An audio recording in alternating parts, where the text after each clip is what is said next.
Imagine ए company जिसके almost सारे startup fail हो जाते हैं लेकिन फिर भी वो $1 बिलियन में पैसा कमाती है। And this is not a scam, ये वेंचर कैपिटल का असली गेम है जिसकी हर हार में छुपी होती है जीत, और इस गेम का सबसे बड़ा प्लेयर दुनिया से छिपा बैठा है। Venture capital.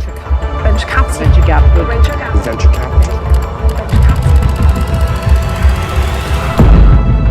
When this is the dark truth of the secretive VC firm that made billions not from success but from failures. Until the last of the video, you will get to know what's the actual game behind the scene and what's the business model of these firms.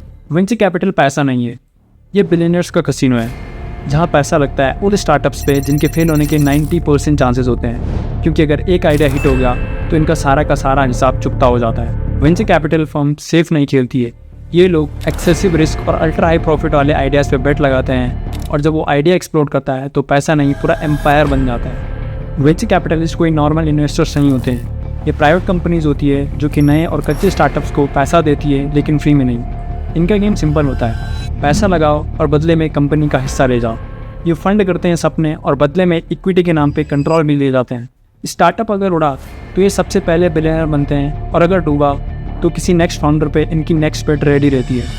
US के एक famous journal the wall street के according 10 startups जिनमें कि venture capitalist का investment होता है, उनमें से 4 स्टार्टअप्स कम्प्लीटली फेल हो जाते हैं, बाकी के 4 बस ओरिजिनल इन्वेस्टमेंट को ही रिटर्न कर पाते हैं, और केवल 1 या 2 स्टार्टअप्स ऐसे होते हैं जो कि यूनिकॉर्न बन जाते हैं, और बाद में यही स्टार्टअप्स वेंचर कैपिटलिस्ट को सब्सटेंशियल रिटर्न देते हैं। आइए वेंचर कैपिटल के गेम को एक मैथमेटिकल एनालिसिस समझते हैं। मान लेते हैं कि वेंचर कैपिटल के कोई फर्म उस 10 सेलेक्टेड स्टार्टअप को 2 करोड़ की फंडिंग देते हैं फॉर 2% इक्विटी, और एज एक्सपेक्टेड 5 से 10 साल बाद 9 स्टार्टअप फेल हो जाते हैं और बाकी का एक स्टार्टअप सब्सटेंशियल ग्रोथ लेकर यूनिकॉर्न बन जाता है।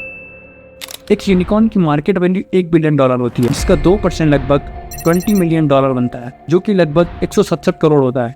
इसका मतलब वेंचर कैपिटलिस्ट का टोटल इन्वेस्टमेंट था 20 करोड़, जिसमें से 18 करोड़ का लॉस हुआ और 167 करोड़ का प्रॉफिट, जिससे नेट प्रॉफिट बना 147 करोड़।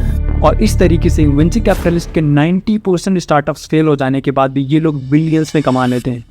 लेकिन असल में ये तो कुछ भी नहीं है, ये लोग उन 90% फेल्ड स्टार्टअप्स में से भी अपना इन्वेस्टमेंट वापस निकाल लेते हैं, और इस एनालॉजी को कहा जाता है फेक बबल क्रिएशन, जिसमें वेंचर कैपिटलिस्ट बेसिकली लॉस में जा रही स्टार्टअप्स की वैल्यूएशन और ग्रोथ को आर्टिफिशियल इन्फ्लेट करके दिखाते हैं, और नए इन्वेस्टर या वेंचर कैपिटलिस्ट को अट्रैक्ट करते हैं ताकि वो लोग उस कंपनी में इन्वेस्ट कर सकें और प्रेजेंट वेंचर कैपिटलिस्ट उससे एग्जिट ले सकें। और इस तरीके से वेंचर कैपिटलिस्ट ये सेल होती है, और जब ये फेक बबल अपनी पीक पर होता है तो प्रेजेंट वेंचर कैपिटलिस्ट आईपीओ या एक्विजिशन करवा के उससे एग्जिट ले लेता है, और इस तरीके से ये लोग अपना सारा का सारा पैसा वसूल लेते हैं। आईपीओ का बेसिक मीनिंग किसी कंपनी के शेयर्स को पब्लिक कर देना होता है, और जब यही कंपनी डूबने के कगार पे होती है तो इसे किसी बड़ी कंपनी को सेल कर दिया जाता है, और इसे एक्विजिशन कहा जाता है। वेंचर कैपिटल की गेम में सबसे बड़ी शार्क आइकॉनिक कैपिटल नाम की फर्म है।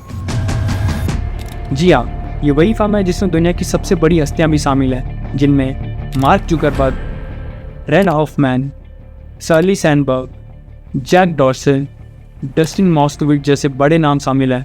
ये सभी लोग growth stage startups, tech funds और रियल एस्टेट में इन्वेस्ट करते हैं, बेसिकली अपने पैसे को मल्टीप्लाई करते हैं। इनकी पास्ट इन्वेस्टमेंट देखी जाए तो इन्होंने स्नोफ्लेक, ऊबर और एपिक गेम जैसे स्टार्टअप्स में इन्वेस्ट किया था, जो कि आज यूनिकॉर्न बन चुके हैं। जब भी कोई नया स्टार्टअप अपनी हाइप में होता है और वेंचर कैपिटलिस्ट उसमें इन्वेस्ट करने के लिए फाइट कर रहे होते हैं, तो आइकॉनिक कैपिटल वहाँ पर अपने स्ट्रॉन्ग नेटवर्क के दम पे उस स्टार्टअप को अपने अंडर कर लेते हैं, और वो स्टार्टअप भी इतने बड़े नेटवर्क के साथ काम करने के लिए रेडी हो जाते हैं। इस तरीके से वेंचर कैपिटलिस्ट जायंट्स बिलियंस की बेट लगाते हैं, तब चाहे स्टार्टअप डूबे या यूनिकॉर्न बन जाए, प्रॉफिट हमेशा वेंचर कैपिटलिस्ट का ही होता है। लेकिन ये यहाँ भी ख़त्म नहीं होता है। वेंचर कैपिटलिस्ट की एक गेम अभी भी बाकी है, जिससे कि प्रॉफिट लॉस को साइड करके भी वो अपनी मंथली सैलरी निकाल ही लेते हैं। और अगर आप लोग अभी तक वीडियो में बने हुए हैं तो चैनल को सब्सक्राइब करना मत भूलिएगा, क्योंकि आपका एक लाइक और सब्सक्राइब मोटिवेट करता है मुझे ऐसे ही अमेजिंग टॉपिक्स पर वीडियो बनाने में। तो वो एक ब्रेकआउट गेम जो वेंचर कैपिटलिस्ट की अभी भी बची हुई है, वो है इन्वेस्टर्स की मैनेजमेंट फीस और प्रॉफिट शेयर। जी हाँ, वेंचर कैपिटलिस्ट जैसे आइकॉनिक कैपिटल अपने इन्वेस्टर से 2% मैनेजमेंट फीस और 20% प्रॉफिट शेयर्स भी लेते हैं। मतलब हर सिचुएशन में वेंचर कैपिटलिस्ट का ही फायदा होता है। हर साल 60,000 प्लस स्टार्टअप्स ग्लोबल लेवल पे रजिस्टर होते हैं, लेकिन 90% स्टार्टअप्स फेल हो जाते हैं। यूएस के स्टार्टअप जीनोम रिपोर्ट के अकॉर्डिंग सिर्फ 1.5% स्टार्टअप ही यूनिकॉर्न बनते हैं। लेकिन वेंचर कैपिटल फर्म इस फेलियर रेट से डरते नहीं है, बल्कि वो इस फेलियर में भी अपना गोल ढूंढते हैं और बिलियंस में पैसा छापते हैं। तो अगर अगली बार आपको कोई स्टार्टअप यूनिकॉर्न बनते दिखे तो ये जरूर ध्यान में रखिएगा कि 100 ऑफ स्टार्टअप्स की बलि चढ़ाई गई है इस एक स्टार्टअप को यूनिकॉर्न बनाने के लिए। जी हाँ, तो बस आज के लिए इतना ही। और अगर आपको ये वीडियो पसंद आया है, जो कि ऑब्वियसली आया होगा, तो चैनल को सब्सक्राइब जरूर कीजिएगा इसी टाइप का कंटेंट देखने के लिए, जहाँ फैक्ट होंगे फायर और स्टोरी टेलिंग होगी एकदम हटके।